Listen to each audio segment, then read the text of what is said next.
कैसे भी सभी प्यारे प्यारे साथियों, आप सबका स्वागत है आपके अपने चैनल टीचर्स अड्डा पर। मैं हूं आयुष चौहान। उत्तर प्रदेश में भर्तियों का हमें इंतजार रहता है। मुंह से उत्तर प्रदेश निकलता है बार बार, लेकिन भर्ती होगी उत्तराखंड में। तो उत्तराखंड में जो है एलटी ग्रेड की वैकेंसीज आई है। UKSSC जो है इस एग्जाम को कंडक्ट कराएगा। अब इस एग्जाम को लेकर कुछ बेसिक पॉइंट्स आपके मन में आ रहे होंगे कि सर क्या बाहर के लोग भर सकते हैं, वो मैं इस वीडियो में क्लियर कर दूंगा। भर सकते हैं, लेकिन कुछ शर्तें हैं। सेकेंड पॉइंट आप लोगों के मन में आ रहा होगा कि BEd CTET इनमें कितने मार्क्स चाहिए, या CTET पेपर 2 चाहिए कि पेपर 1 चाहिए, वो सब चीज़ें देख लेंगे। एज के क्राइटेरिया को आप लोग सुनना चाहते होंगे कि एज का क्राइटेरिया क्या है, तो उन सब चीज़ों पर चर्चा करेंगे। एग्जाम पैटर्न क्या है, पूरा आपको डिटेल नोटिफिकेशन ये समझ आ जाएगा। इसे डाउनलोड करने का तरीका भी मैं एंड में बता दूंगा। डाउनलोड करके अच्छे से आप भी इसे खुद समझना। अभी अगर बात करें इसकी, तो जो इसकी मतलब नोटिफिकेशन है वो जारी हो चुकी है 14 तारीख को, और 22 मार्च से आपके फॉर्म भरने स्टार्ट होंगे, जिसकी अंतिम तिथि 12 अप्रैल है। 22 मार्च से 12 अप्रैल तक आप लोग जो है इसका फॉर्म फिल कर सकते हैं। परीक्षा जो है वो जुलाई 2024 में संभावित है। ऑनलाइन या ऑफलाइन किसी भी मोड में करवा सकते हैं। ज़्यादा चांसेस जो है वो मुझे ऑफलाइन के लग रहे हैं। अब आगे बढ़ते हैं। इसमें जो टोटल आप 1544 वैकेंसीज देख रहे हैं वो 2 जोन में बांट दी हैं। पहला गढ़वाल मंडल है, दूसरा कुमाऊं मंडल है। तो मतलब 2 मंडल हैं, उनमें अलग अलग वैकेंसीज को बांटा गया है। उसमें भी फिर 2 बाइफरकेशन है, एक सामान्य है, एक महिलाओं वाली है। तो उस पॉइंट पर भी हम समझेंगे कि किस में कौन भर सकता है। तो इसमें तो दोनों ही जगह आप लोग अप्लाई कर सकते हो। गढ़वाल में भी कर सकते हो, कुमाऊं में भी कर सकते हो।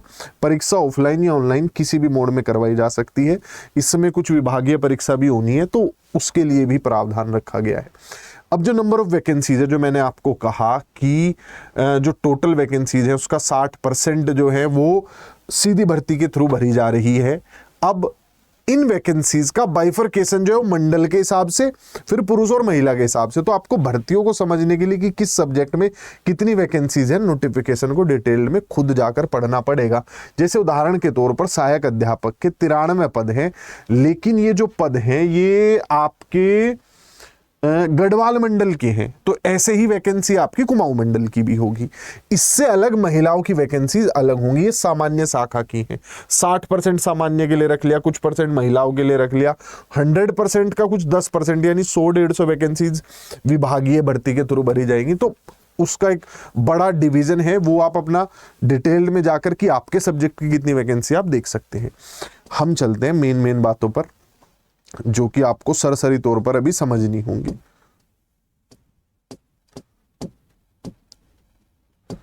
बढ़िया लंबा सारा देखो वैकेंसीज को कैसे पूरा डिवाइड करके लिखा गया है कि विभाग को कितनी मिलेंगी, सामान्य पर कितनी रहेंगी, वो सारी चीजें बड़े तरीके से लिखी गई है। देखो, महिला शाखा के अंतर्गत जो भर्तियां होंगी उसमें सिर्फ महिलाएं ही अप्लाई कर पाएंगी, लेकिन जो सामान्य वाली है उसमें पुरुष और महिला दोनों अप्लाई कर सकते हैं। टोटल 100% का जो 60% है वो सामान्य के लिए रखा गया है।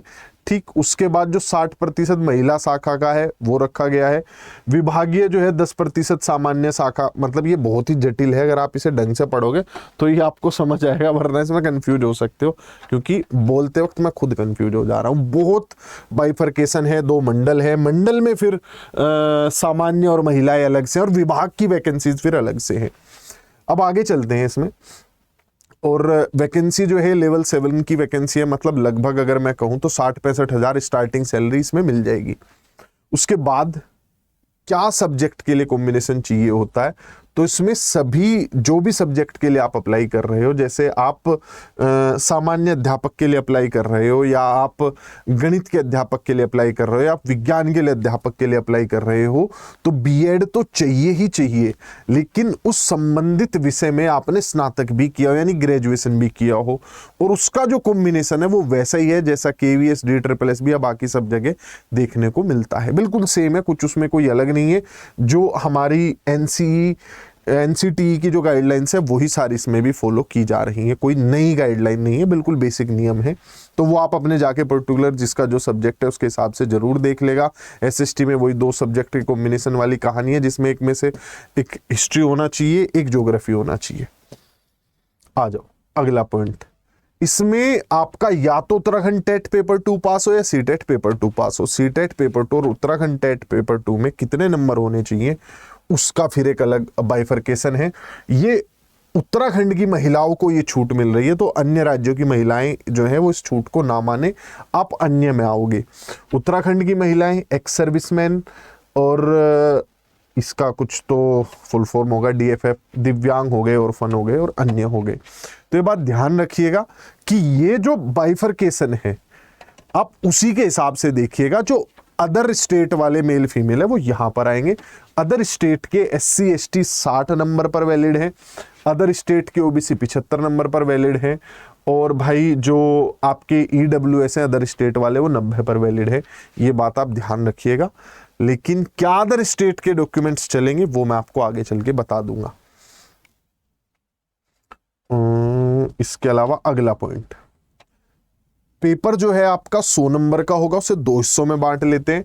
आपका भाग 1 में वही जो बेसिक चीजें होती हैं, टीचिंग एप्टीट्यूड पूछा जाएगा, आप लोगों से रीजनिंग पूछी जाएगी, सामान्य ज्ञान पूछा जाएगा, गणित नहीं है, ठीक ना, कोई भाषा है यहाँ पर, शैक्षिक अभिवृत्ति है यानी कि टीचिंग एप्टीट्यूड है, आपका रीजनिंग है और GS है, हिंदी इंग्लिश मैथ ये सब चीजें नहीं है।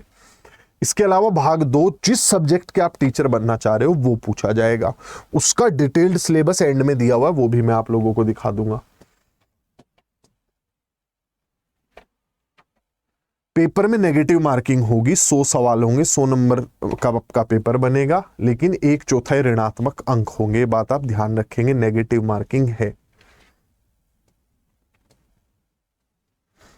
न्यूनतम 21 वर्ष है, अधिकतम 42 वर्ष है, 21 दूनी 42, इसमें छूट भी है, ठीक, लेकिन 42 और 21 तो है ही।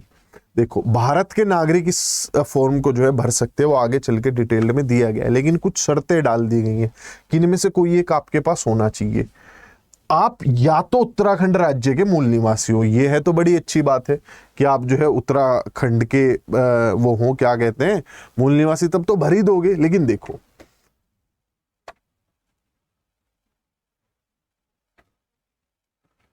इन वांछनीय अर्हताओं में से एक होनी आवश्यक है, तो जरूरी नहीं है वो यही एक हो, आपके पास बाकी 2 भी हो सकती हैं, ठीक। जैसे कि वो लोग जिन्होंने उत्तराखंड से हाई स्कूल या इंटरमीडिएट किया है वो लोग इसे भर सकते हैं। पॉइंट नंबर C, उत्तराखंड लोक सेवा आयोग में यानी आप ग्रुप C की जब भर्ती में बैठना चाहते हैं तो वे अभ्यर्थी पात्र होंगे जिसने अपना हाई स्कूल एवं इंटरमीडिएट अथवा इनके समकक्ष स्तर की शिक्षा उत्तराखंड राज्य में स्थित किसी मान्यता प्राप्त स्कूल से की। उत्तराखंड बोर्ड नहीं, उत्तराखंड में स्थित किसी स्कूल से अगर आपने 10वीं और 12वीं अपनी की है तो आप एलिजिबल हैं। पॉइंट नंबर 1 पर आ जाते हैं। ये इससे थोड़ा सा आसान तरीका लेकिन हल्का सा टेढ़ा ये भी होता है। आपको किसी सेवा योजन कार्यालय में आवेदन कराना होगा, आपके पास अनएम्प्लॉयमेंट वो कार्ड होना चाहिए किसी एम्प्लॉयमेंट ऑफिस का, जैसे हर स्टेट में होता है वैसे उत्तराखंड में भी है।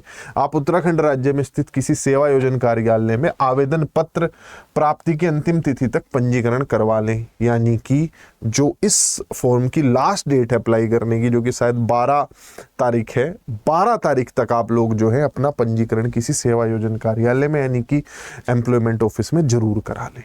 तो ये 3 तरीके, ये ऑनलाइन भी हो जाता है, इसकी आप नियम एवं शर्तें जाकर अलग से देख सकते हैं, मैंने उसे बहुत डिटेल में नहीं देखा लेकिन ऑनलाइन हो जाता है। अब अगर बात करें हम बाकी की चीजों की, तो देखो भारत का नागरिक होना चाहिए, राष्ट्रीयता में ये चीज लिखी गई भारत का नागरिक हो, लेकिन इस भर्ती को भरने के लिए उन 3 में से कोई एक पॉइंट होना चाहिए, या तो 10वीं 12वीं उत्तराखंड से, या उत्तराखंड का डोमिसाइल हो, या वहां के एम्प्लॉयमेंट ऑफिस में आपका पंजीकरण हो। फॉर्म की फीस काफी जायज रखी गई है, 300 रुपये है जनरल OBC के लिए और 150 रुपये है ये EWS के लिए, SC के लिए और ST के लिए, और जो दिव्यांग है उनके लिए भी 150 रुपये, ऑर्फन्स के लिए इसकी कोई फीस नहीं है, 0 है। बस यही एक बेसिक पॉइंट थे कुछ जो आप लोगों को समझने थे। बाकी सी फॉर्म के एंड में ना आपको हर जो भी सब्जेक्ट आपका है उसका पूरा डिटेल्ड सिलेबस की कौन सा चैप्टर आएगा, कौन से चैप्टर की कौन सी बात पूछी जाएगी, वो बिल्कुल आपको डिटेल में पता चल जाएगा। संस्कृत, हिंदी, जो भी सब्जेक्ट्स यहाँ पर दिए गए हैं, जैसे मैथ है, मैथ में डिफरेंशियल कैलकुलस पूछ रहे हैं तो उसमें क्या क्या पॉइंट पूछे जाएंगे, वो सारी चीज़ें आपको जो है यहाँ पर डिटेल में मिल जाएंगी। ठीक, ये थी सारी जानकारी जो कि इसमें आपको देना जरूरी था मेरे लिए। कोई भी डाउट फिर भी आपका रह गया हो तो आप नीचे कमेंट सेक्शन में जरूर बताइएगा। हमने एग्जाम पैटर्न, एलिजिबिलिटी, सीटेट के मार्क्स, बीएड चाहिए होता है, सब चीज़ें डिस्कस कर ही ली हैं। साथ ही साथ ये भी ध्यान रखिएगा कि पूरा डिटेल्ड नोटिफिकेशन नीचे डिस्क्रिप्शन बॉक्स में मैंने लगा दिया है।